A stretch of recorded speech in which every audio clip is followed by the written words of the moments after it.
Hello everyone, welcome back to the channel. तो हम Vikas Gupta sir की ब्लैक बुक में फंक्शंस के सॉल्यूशंस डिस्कस कर रहे हैं और फंक्शंस के इस पार्ट 8 के वीडियो में हम क्वेश्चन नंबर 71 से 80 का क्विक वॉक थ्रू लेंगे। तो अगर आपने क्वेश्चंस नहीं लगाए तो एक बार उन्हें फटाफट सॉल्व करके वीडियो पर आ जाएं और एक बार ट्राई कर लिया तो कंटिन्यू करते हैं क्वेश्चन नंबर 71 से। तो 71 क्वेश्चन इनवर्स ट्रिग्नोमेट्री पर बेस्ड है। तो अगर आपको tan इनवर्स की रेंज नहीं आती तो आपको थोड़ा वेट करना पड़ेगा।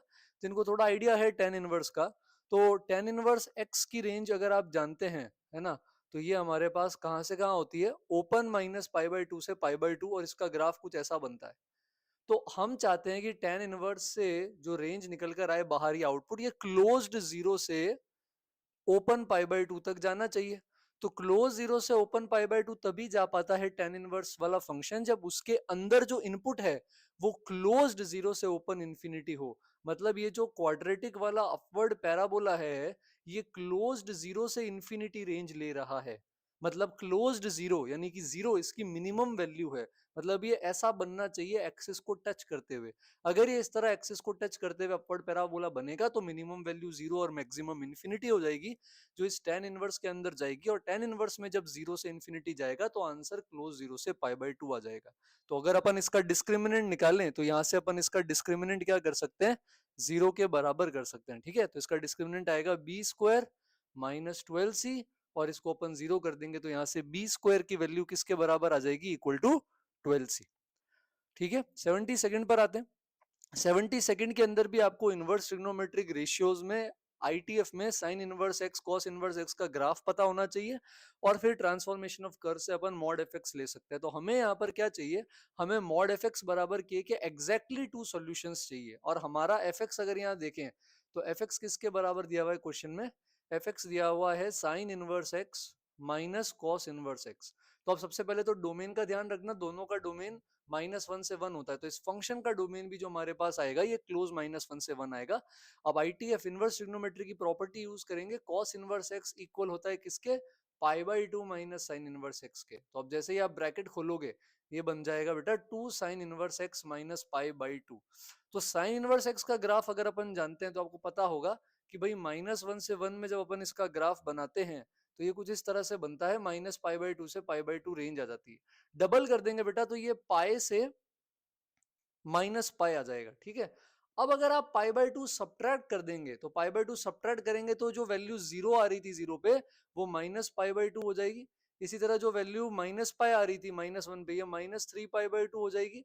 और जो 1 पे वैल्यू पाई आ रही थी ये पाई बाई टू हो जाएगी। मतलब ग्राफ आपका पाई बाई टू यूनिट्स जो होगा वो क्या कर जाएगा, नीचे की तरफ मूव कर जाएगा और ऐसा बन जाएगा। और अब आपको मॉड ऑफ एफ एक्स लेना है, तो मॉड में जो क्वांटिटी नीचे होती है वो मॉड लेने पर ऊपर आ जाती है, इमेज हो जाती है। तो अब आपका ग्राफ कुछ ऐसा बनेगा कि भाई जो पार्ट आपका जीरो से पाई बाई टू में ऊपर पॉजिटिव बन रहा था वो वाला पार्ट तो पॉजिटिव ही बनेगा, लेकिन ये जो नीचे जा रहा था जीरो से -3 पाई बाई टू वाला पार्ट, ये वाला पार्ट जो होगा ये अब आपका इस तरह से ऊपर आ जाएगा और ये -3 पाई बाई टू की जगह ऊपर 3 पाई बाई टू तक चला जाएगा।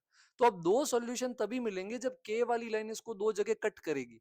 वो कट करने के लिए इसको यहाँ जीरो से बड़ा होना पड़ेगा, है ना। और मैक्सिमम कहां तक जा सकता है, पाई बाई टू पे। पाई बाई टू दो जगह आ रहा है, इधर और इधर। तो maximum pi by two close तक जा सकता है, लेकिन शुरुआत ओपन जीरो से करनी पड़ेगी। जीरो एक ही जगह है, नीचे तो एक भी नहीं आएगा, और पाई बाई टू से ऊपर चला गया तो फिर वापस एक ही जगह कट कर पाएगा। तो आपको आईटीएफ के ग्राफ और ट्रांसफॉर्मेशन ऑफ फंक्शंस ये दोनों यूज करने पड़ेंगे, वहां से आपको इसका आंसर निकालने में आसानी रहेगी। तो अच्छा सवाल है। 73rd भी ग्राफ से यूज करना पड़ेगा। इसमें बोल रहा है F of x is invertible.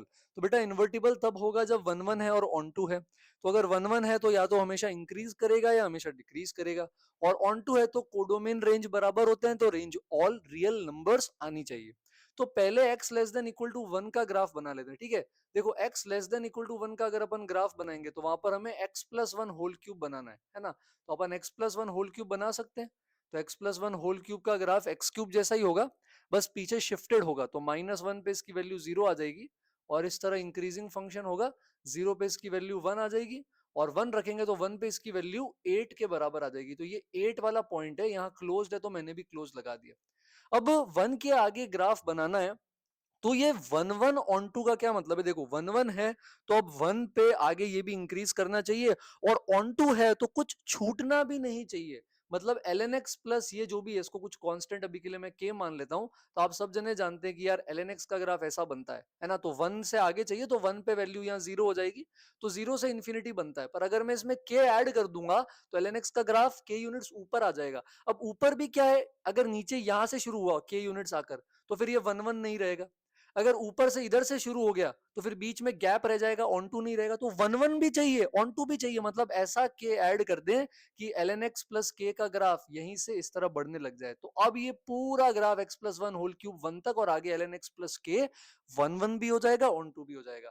मतलब 1 रखने पर ln x प्लस के की जो वैल्यू आ रही है ये एग्जैक्टली 8 के बराबर कर देते हैं, उसके आगे वो बढ़ता जाएगा। तो अब आप इसमें 1 रखेंगे तो बेटा ln 1 तो खत्म हो जाएगा, यानी ये जो k हमने जिसको माना था B square minus 3b plus 10, ये अपना क्या हो जाएगा 8 के बराबर। तो इस क्वाड्रेटिक को सॉल्व कर लेंगे, B square minus 3b plus 2 के दो रूट्स आ जाएंगे 1 और 2। तो ये भी ग्राफिकली बहुत ही अच्छा सवाल है जिसको अपन इस तरह से सोच सकते हैं। 74th के अंदर रेंज निकालनी है और एफ ऑफ एक्स की खुद की रेंज दे रखी है -1 से 1, तो यहां पर आप e की पावर में जो भी एफ ऑफ एक्स रखेंगे एफ ऑफ एक्स -1 से 1 होगा। ऐसा भी सोच सकते हैं कि F of x sine theta जैसा कोई फंक्शन है जो -1 से 1 है। तो मॉड है यहाँ पर, तो आपको यहाँ केसेस बनाने पड़ेंगे बेटा, है ना। क्या केस बनाएंगे कि पहले वो केस ले लो जब आपका एफ ऑफ एक्स -1 से 0 के बीच में है ना, और एक वो केस ले लेंगे जब आपका एफ ऑफ एक्स 0 से क्या हो जाएगा, बड़ा हो जाएगा, और 0 से बड़ा कहां तक जा सकता है, 0 या 0 से बड़ा 1 तक। तो जब 0 या 0 से बड़ा होगा ना तब तो ये एफ ऑफ एक्स ही खुलेगा। तो ऊपर भी e की पावर एफ एक्स, माइनस में भी e की पावर एफ एक्स, नीचे भी e की पावर एफ एक्स और प्लस में भी e की पावर एफ एक्स, तो ऊपर आप देख सकते हो 0 बन जाएगा। इसका मतलब पॉजिटिव वैल्यू यानी 0 से 1 के बीच में, तो ये ऑलवेज क्या हो गया आपका 0 के बराबर हो गया। समझ रहे हैं अपन। अब अपन वो केस लेते हैं जब अपना एफ ऑफ एक्स जो होगा ये -1 से किसके बीच में आ रहा है, 0 के बीच में। तो हमें देखना है कि जी ऑफ एक्स अपनी क्या वैल्यू ले सकता है। ठीक है, तो अब अगर अपन यहाँ पे मॉड खोलेंगे तो ये e की पावर माइनस एफ एक्स हो जाएगा, तो ये ऐसा बनेगा e की पावर एफ एक्स माइनस ई की पावर माइनस एफ एक्स, और नीचे आ जाएगा आपके पास e की पावर एफ एक्स प्लस ई की पावर माइनस एफ एक्स। तो अगर अपन यहाँ पर एलसीएम ले लें, अपन किसकी बात कर रहे हैं, वो जब एफ ऑफ एक्स -1 से 0 के बीच में, तो अगर अपन यहाँ पे e की पावर माइनस एक्स को 1 अपॉन ई की पावर एफ एक्स लिख के एलसीएम ले लेंगे बेटा, तो ये बन जाएगा e की पावर 2 एफ एक्स -1 अपॉन ई की पावर 2 एफ एक्स प्लस 1। बात समझ आ रही। अब इसमें अपन ऑब्जर्वेशन यूज कर सकते हैं। ऑब्जर्वेशन कैसे, आप इसमें 1 ऐड कर दो 1 सब्ट्रैक्ट कर दो, तो ये e की पावर 2f प्लस 1 e की पावर 2f प्लस 1 तो हो जाएगा डिवाइड, और 1 के साथ माइनस में आ जाएगा 2 टाइम्स e की पावर 2 fx प्लस 1। ऐसा कुछ हमारे पास यहाँ पर बन जाएगा। अब आप जानते हैं कि भाई आपका जो एफ ऑफ एक्स है ये -1 से 0 है, तो अब आप देख सकते हो डिनोमिनेटर क्या रेंज ले रहा है, उसको यहाँ पे पुट कर देंगे। तो अगर अपन यहाँ पर देखें, अगर मान लो एफ ऑफ एक्स 0 की तरफ जाता है ना, एग्जैक्ट 0 की तरफ जाता है, तो उसके केस में नीचे e की पावर 0 1 बन जाएगा, है ना। 1 प्लस 1 2 आ जाएगा, तो 1 माइनस 2/2, तो उसमें वैल्यू भी इसकी कहां चली जाएगी, 0 की तरफ चली जाएगी। और अगर एफ एफ एक्स कहां पर जाता है, एफ ऑफ एक्स -1 की तरफ जाता है, तो ये बन जाएगा 1 माइनस 2 बाई ई की पावर -2 प्लस 1, ऐसा कुछ। तो एलसीएम लेंगे तो ये हो जाएगा 1 minus 2 E square upon E square plus 1। तो एलसीएम लेने पर ये आ जाएगा 1 minus E square upon E square plus 1 negative, है ना। डिनोमिनेटर अगर कम हुआ तो बड़ी वैल्यू सब्ट्रैक्ट हुई, तो अब वैल्यू गिर गई अपनी 0 से इधर, तो ये आंसर आ जाएगा। तो इसको लॉजिकली सोचेंगे तो ये भी एक अच्छा सवाल है। तो आज के सेशन में काफी अच्छे सवाल देखने को मिल रहे हैं। 75th क्वेश्चन पर आते हैं। तो फंक्शन चाहिए 1 1 भी चाहिए, ऑन टू भी चाहिए, और इस प्रॉपर्टी को सेटिस्फाई करने वाला चाहिए। कौन सी प्रॉपर्टी, कि अगर एफ ऑफ 1 ऑड है, के को 1 2 3 डालते हैं, कि अगर नहीं है तो कोई दिक्कत नहीं, अगर एफ ऑफ 1 ऑड है तो के प्लस 1 यानी एफ ऑफ 2 क्या होना चाहिए, इवन। अगर एफ ऑफ 2 कैसा है, ऑड है, तो एफ ऑफ 3 कैसा होना चाहिए आपका, इवन होना चाहिए। और अगर एफ ऑफ 3 कैसा है अपना, ऑड है, तो एफ ऑफ 4 कैसा होना चाहिए, इवन होना चाहिए। अब देखो 1 1 ऑन टू कैसे बनाएंगे, डोमेन में ये 4 पॉइंट है 1 2 3 4, कोडोमेन में भी 4 है, तो ऑन टू भी होगा 1 1 भी होगा, तो ये तो तभी हो सकता है ना जब ये चारों जने सब अलग अलग जगह जाएं। अलग अलग जगह जाना जरूरी होता है 1 1 के लिए, और सारी वैल्यूज भी लेनी है। तो अगर ये सब अलग अलग जगह जाती, जैसे फॉर एग्जांपल ऐसा कुछ मैपिंग कर दिया, तो 1 1 भी हो जाएगा, ऑन टू भी हो जाएगा। तो चार जनों को चार कुर्सियों पे 4 फैक्टोरियल तरीके से बिठाएंगे तो वो टोटल बाइजेक्टिव फंक्शंस हो जाएंगे जो हमें यहाँ चाहिए। बट रेस्ट्रिक्शन भी है, एफ ऑफ 1 ऑड है तो F2 इवन, F2 ऑड है तो F3 इवन, F3 ऑड है तो F4 इवन। इस तरह से अपन को यहाँ पर सोचने की जरूरत है। क्या बात समझ आ रही? तो सब अलग अलग जगह जाएंगे। अब रेस्ट्रिक्शन कैसे करते हैं, तो अपन यहाँ पे केस बना देते हैं। पहला केस वो लेते हैं जब f(1) को कहां भेज रहे हो आप, ऑड। तो देखो f(1) को ऑड कैसे भेजोगे आप? अगर f(1) को ऑड के पास जाना है तो उसके पास दो ऑप्शन है, 1 के पास भी जा सकता है, 3 के पास भी। तो 2c1 हो गया। जैसे 3 के पास गया तो अब रेस्ट्रिक्शन के हिसाब से f(2) क्या होना चाहिए, इवन होना चाहिए। तो अब 2 के पास भी दो ऑप्शन है, या तो 2 या 4। तो इसके पास भी 2 ऑप्शन है, 2c1 जैसे 2 4 चला गया। अब देखो, अगर F3 ऑड है तो F4 इवन होगा, अगर F3 ऑड नहीं है तो कोई रेस्ट्रिक्शन नहीं है। तो अगर f(3) ऑड है, मतलब अगर मान लो f(3) 1 के पास चला गया तो ऑटोमेटिकली f(4) इवन है, तो उसको यहीं जाना पड़ेगा। या अगर F3 इवन चला गया इधर, तो फिर f(4) पे कोई रेस्ट्रिक्शन नहीं है, तो कोई प्रॉब्लम नहीं है, वो 1 पे जा सकता है। तो ये दो केसेस हो सकते हैं यहाँ पे, 1 और 2 को अपनी अपनी जगह देने पर। तो इंटू 2 और कर देंगे, तो ये 8 वेज हो गए। सेकेंड केस अब अपन ऐसा देखते हैं जहां पर f(1) इवन है। तो f(1) इवन है तो वहां पर क्या हो जाएगा, 1 2 3 4 1 2 3 4। तो इवन के लिए हो जाएंगे 2c1 ऑप्शन। जैसे मान लो 1 चला गया किसके पास, 2 के पास।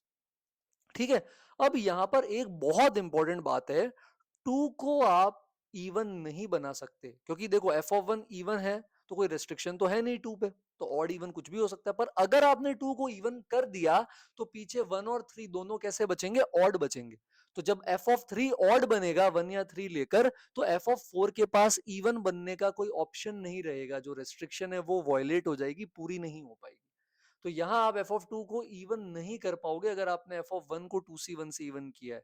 तो यहाँ f(2) को आपको मजबूरी में 1 या 3 के पास भेजना पड़ेगा, 2c1 से ऑड करना पड़ेगा। जैसे 2 चला गया सपोज 1, तो अब 2 अगर ऑड है तो 3 पे रेस्ट्रिक्शन है, 3 को इवन ही होना पड़ेगा। फिर 4 पे कोई रेस्ट्रिक्शन नहीं बची तो वो इधर चला जाएगा। तो इस बार 3 और 4 के पास ऑप्शन फिक्स हो जाते हैं। तो यहाँ पर आपको 8 की जगह 4 ही रास्ते मिलेंगे, तो टोटल ऐसे 12 फंक्शंस हो जाएंगे। ये आपको रिप्ले करके दोबारा सोचना है, खुद से सॉल्व करना है। बहुत ही प्यारा सवाल है। 76 में आते हैं। तो हमने लास्ट टू लास्ट लेक्चर में क्वाड्रेटिक बाय क्वाड्रेटिक का ग्राफ बनाया था, और मैंने कहा था कि इन केस आपको नहीं आता है तो मैंने डिस्क्रिप्शन में एक लिंक भी अटैच कर रखा है वीडियो का। तो मैंने आज भी डिस्क्रिप्शन में लिंक अटैच कर रखा है क्वाड्रेटिक बाय क्वाड्रेटिक के ग्राफ का, उसमें लीनियर बाय लीनियर का ग्राफ भी है। तो यहाँ मैं ग्राफिकल यूज करने वाला हूँ। इनकेस आपको लीनियर बाय लीनियर या क्वाड्रेटिक बाय क्वाड्रेटिक का ग्राफ नहीं आता है तो प्लीज डिस्क्रिप्शन में जाओ और जरूर से वो वीडियो देखो। अभी अपन फिलहाल इस 76 क्वेश्चन पर आते हैं। तो y बराबर 2x अपॉन x माइनस 1, इसको 1 1 या ऑन 2 बताना है। तो सिंपल सा तरीका है, देखो लीनियर बाय लीनियर का ग्राफ कैसे बनाएंगे अपन।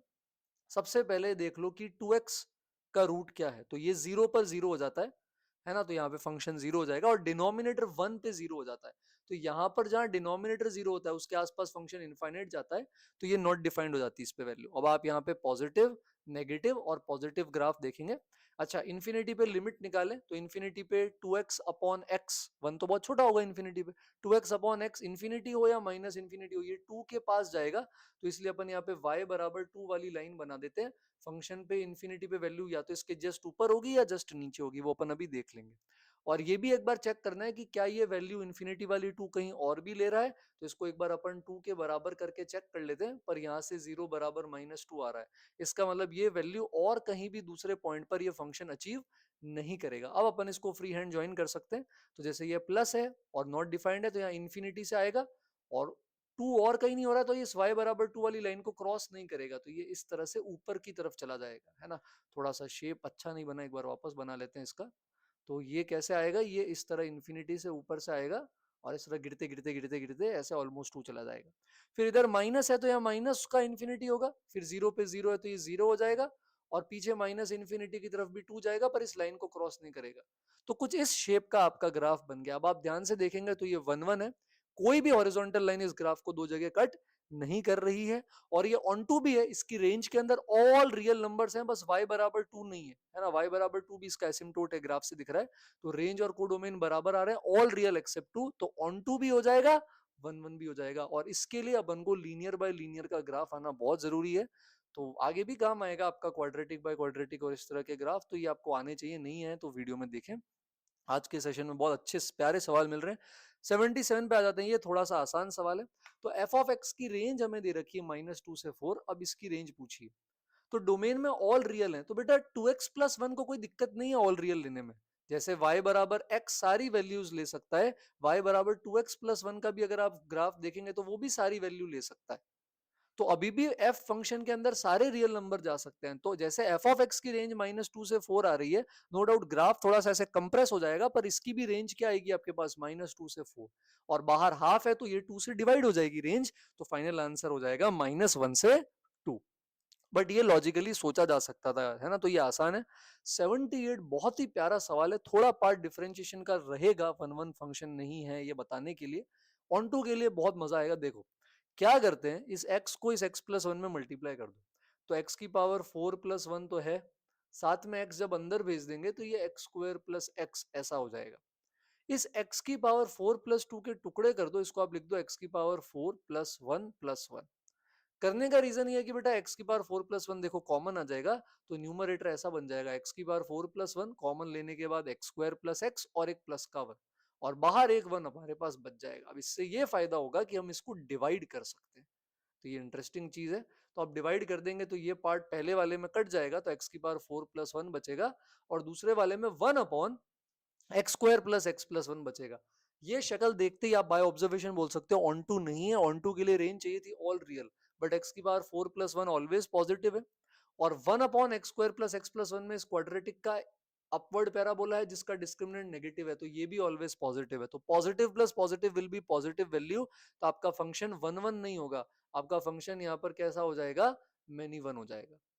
अब इसके केस के अंदर सॉरी मैंने 1 1 मैनी 1 बोल दिया, आपका फंक्शन ऑन टू नहीं होगा, आपका फंक्शन क्या हो जाएगा, इन टू, क्योंकि ऑन टू के लिए रेंज ऑल रियल चाहिए, हमारी ऑल रियल आ नहीं रही, पॉजिटिव वैल्यूज ही दिख रही है।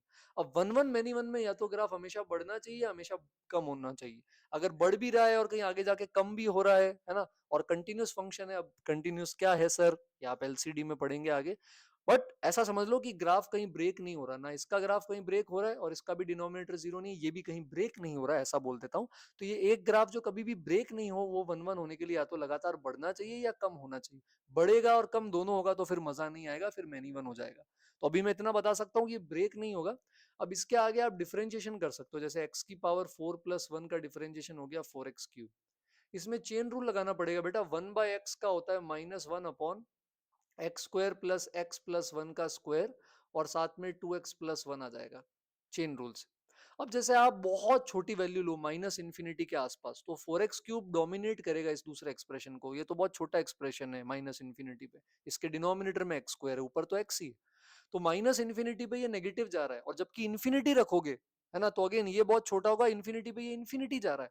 तो बहुत छोटी नेगेटिव वैल्यू के लिए हमारा डिफरेंशिएशन नेगेटिव आ रहा है, और बहुत बड़ी पॉजिटिव वैल्यू के लिए डिफरेंशिएशन पॉजिटिव आ रहा है, मतलब डिक्रीज इंक्रीज दोनों कर रहा है ये, तो ये बिना टूटने वाला कंटिन्यूस फंक्शन जो डिक्रीज इंक्रीज दोनों करे, ये 1 1 नहीं हो सकता, ये क्या होगा, मैनी 1, तो ये फंक्शन मैनी 1 * हो जाएगा। बट कैलकुलस में आप जैसे जैसे आगे जाएंगे, डिफरेंशिएशन पढ़ेंगे, तो आप ऐसी चीजों के साथ और ग्राफ के साथ और कंफर्टेबल हो जाएंगे, तो अभी घबराना नहीं है। 79 पे आ जाते हैं, 7f(x) की रेंज पूछी है, तो पहले f(x) की रेंज पता होनी चाहिए। तो अपन यहाँ पर क्या कर सकते हैं, इसके केस में f(x) का ग्राफ बनाने की अपन यहाँ पे कोशिश करेंगे। तो अपन को अलग अलग इंटरवल दे रखे हैं इसके केस के अंदर, तो अपन इनका यूज करके ग्राफ बना लेते हैं, बार कलर चेंज कर देते हैं। तो 0 से 1 में मॉड f(x) बनाना है, तो 0 से 1 में कैसा होगा, मॉड x होगा y बराबर x, और 1 पे इसकी वैल्यू चली जाएगी 1 के बराबर, 1 पे ओपन है। Mod x -1 plus mod x -2, 1 के आगे लेंगे अगर आप, तो ये तो x -1 होगा, पर दूसरा वाला 2 - x होगा, तो ऐड करने पर 1 ही आ जाएगा, तो बिना टूटे 1 से 2 में ग्राफ 1 बन जाएगा, 2 पे फिर वापस ओपन है, और फिर 2 से 3 में मॉड x -3, तो यहाँ 3 - x हो जाएगा, क्योंकि नेगेटिव हो रही है, तो 2 डालेंगे तो ये वापस 1 आएगा, और फिर ये नीचे चला जाएगा, और 3 पे वैल्यू हो जाएगी 0 के बराबर, कुछ ऐसा। तो अब यहाँ पर क्या है ना, कि ये 0 से 1 तो f(x) की रेंज आ रही है, क्लोज 0 से 1, ये f(x) हो गया, ठीक है, और कुछ नहीं दिया तो अपन रेडियन में ही मानेंगे, जो साइन के अंदर एंगल जा रहा है, डिग्री में नहीं लेंगे। 7 टाइम्स अगर आप f(x) कर देंगे ना बेटा, तो ये आ जाएगा 0 से लेकर 7। तो अब आपकी रेंज साइन 0 से साइन 7 नहीं आएगी ना, 0 से 7 रेडियन के बारे में सोचो, ये साइन x का ग्राफ है, तो ये 0 है, ये 2 पाई है 6.28, और 7 इधर आगे आ जाएगा, तो इतना पोर्शन लेना है ग्राफ का अपन को, 0 से 7 रखने पर जो वैल्यूज आती है, तो भले ही साइन 7 पर कुछ अजीब सी वैल्यू है, पर उससे पहले 0 से जो 2 पाई आएगा, 0 से 6.28, उसमें वो सारी वैल्यू ले लेगा -1 से 1, तो 0 से 7 रेडियन में वो अपनी एक पूरी साइकिल मार चुका है ऑलरेडी, तो आपके पास -1 से 1 सारी वैल्यूज आ जाएंगी। ठीक है, तो अच्छा सवाल है। और फाइनली आज के लास्ट सवाल पर आ गए हम क्वेश्चन नंबर 80 के अंदर। तो क्वेश्चन नंबर 80 में अपन को इस इनइक्वालिटी को सॉल्व करना है। तो यहाँ आप इंटीजर पार्ट x को t ले लीजिए। तो T square minus 7t plus 10 ये नेगेटिव आएगा। सॉल्व करने पर t आपका 2 से ओपन 5 के बीच में आ जाएगा। यानी इंटीजर पार्ट x या तो 3 होगा या फिर इंटीजर पार्ट x 4 हो जाएगा। तो यहां से x का इंटरवल आ जाएगा क्लोज्ड 3 से 4 3 के लिए, और क्लोज्ड 4 से 5 4 के लिए। तो ये आपका पूरा इंटरवल हो गया। ठीक है, y के लिए भी अपन एक बार इंटीजर पार्ट y को m मान लेते हैं।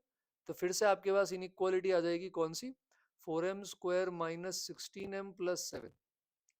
तो अब यहाँ मिडल टर्म स्प्लिटिंग कर देते हैं, -14m माइनस 2m के अंदर। तो अगर अपन यहाँ पे कॉमन लेंगे तो 2m माइनस 1 2m माइनस 7 ऐसा आ जाएगा। ठीक है क्या, तो 2m-1 2m-7 आ जाएगा। तो m यानी इंटीजर पार्ट y हाफ से 7/2 के बीच में आ रहा है। अब हाफ से 7/2 के बीच में कौन सा इंटीजर होगा, 1 होगा 2 होगा 3 होगा, राइट। तो इंटीजर पार्ट y 1 2 3 है, तो y 1 से ओपन 4 तक जा सकता है ना, उसके आगे फिर इंटीजर पार्ट 4 हो जाएगा। तो अब x प्लस वाई क्या आ जाएगा, ऐड करते हैं बेटा, तो x प्लस वाई हो जाएगा 4 से लेकर ओपन 9। तो इंटीजर पार्ट लेंगे 4 से ओपन 9 का, तो वैल्यू 4 5 6 7 और 8 आ सकती है, क्लियरली 9 नहीं आ सकती। वही सवाल में पूछा है। तो आज के क्वेश्चंस बहुत अच्छे थे, उनको एक बार दोबारा ट्राई करें। और पसंद आया हो अगर आज का डिस्कशन तो लाइक कर सकते हैं, शेयर कर सकते हैं आपके फ्रेंड के साथ, कमेंट कर सकते हैं, सब्सक्राइब कर सकते हैं, फीडबैक जरूर बताएं नीचे। और इसके अलावा अगर आप कुछ और एक्स्ट्रा प्रैक्टिस करना चाहते हैं तो मेंबर्स ओनली वीडियोस देखने के लिए चैनल को ज्वाइन कर सकते हैं। बाकी फ्री वीडियोस आते रहेंगे। नेक्स्ट फंक्शंस के लेक्चर में 81 से 90 पार्ट 9 में डिस्कस होगा। तब तक के लिए thank you everyone for watching the channel.